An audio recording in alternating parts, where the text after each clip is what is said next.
Hi everyone, my name is Jordan Roberson, and the complex problem that I decided to focus on this semester was the issues surrounding accessibility to clean running water.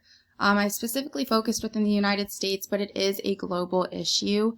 I just thought that the United States would be easier and more interesting to look into because it's an issue that I don't think a lot of people think that we face. So I have this question here. Have you ever heard someone say we're running out of clean water? It's interesting. There's Netflix, YouTube documentaries about it. And our water supply, it's a serious thing. More than 2 million Americans live without running water and basic indoor plumbing. I have that at top from uswateralliance.org.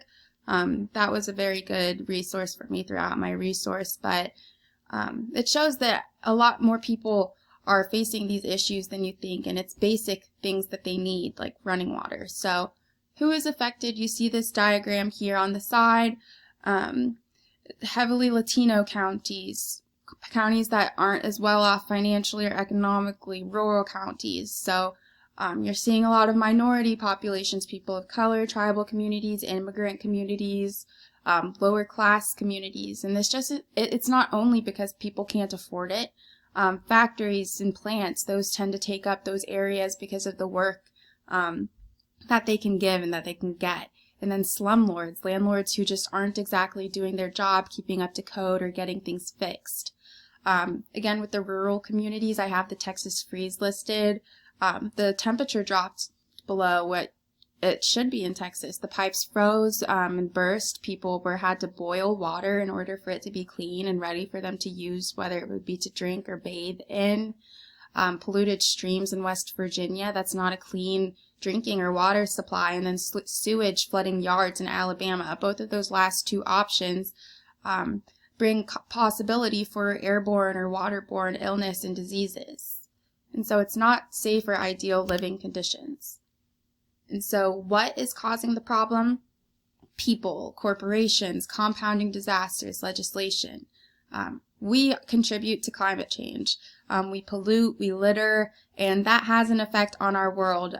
People and corporations were tearing down our forests and the natural environments. Streams and waters being able to flow as they do, that's important. Compounding disasters, these are just natural occurrences that tend to happen one after the other. With the Texas, the pipes froze, and then I believe there was erosion as well, and so that was getting into the water that had already been flooded and that people were having to boil, making things more difficult. And then lastly, I have legislation on there.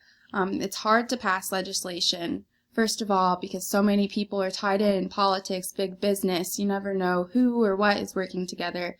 And then also, I thought that this was an interesting fact. Pollutants are allowed in our water up to a certain extent. So you can have a certain amount of said pollutant in the water supply. It just can't go above a certain level until it becomes, say, hazardous or, say, illegal. And so these are part of the things that are causing the problem. Legislation, corporations, business, disasters, people. It's all hurting us and hindering us from getting to a solution. And it's not something that only one person or entity can solve. So I have this picture right here, Charity Water. I focused a lot on this organization with my research, and I want to go to their website.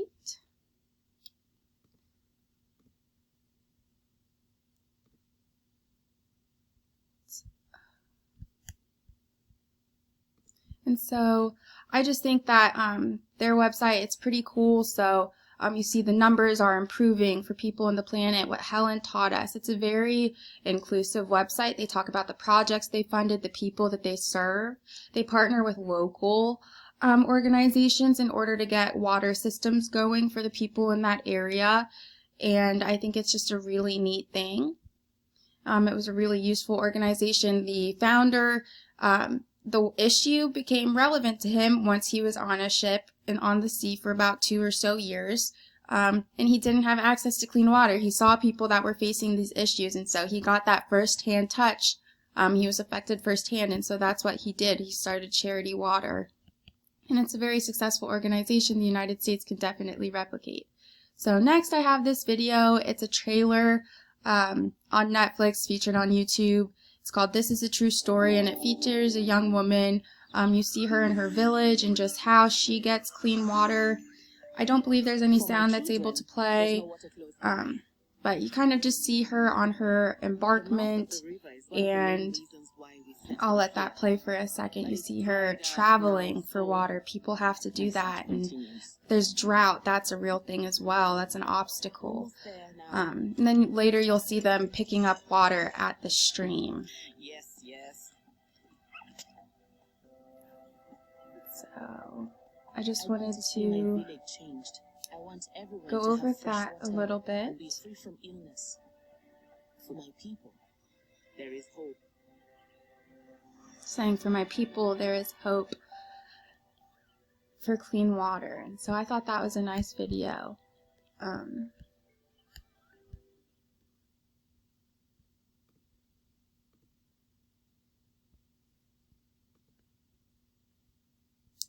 So the next page that I have here, it's this quote from uswateralliance.org.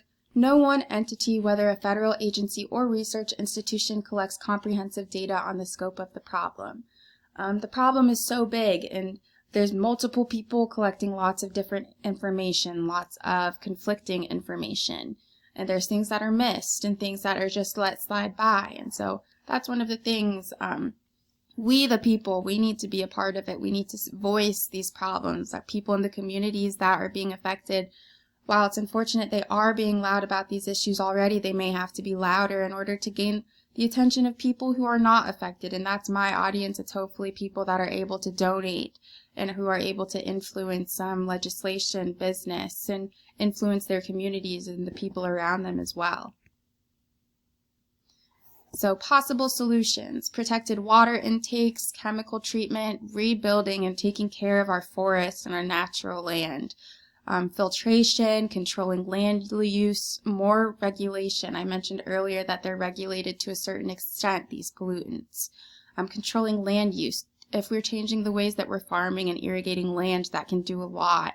It will do a lot for the ingredients, things that are getting into the soil and the water supply eventually. And then it'll do a lot for the land in order to stop things like drought. And so these are all things that we can do. They're things that people have been doing. I had that charity water. I think that's a great example. I think that the organization has done well, and their website shows that they've been doing well. So I hope that an organization like Charity Water is able to take off. Someone is able to offer money, help to these people so that their water is not looking like this, because a lot of people's water does not look like that, and if it doesn't, they aren't really aware that people's water looks like that. It's the first picture I've seen of that. So that was my presentation. I hope that I brought a little bit of insight into the water issue to you. I hope I provided a few new facts. Thank you.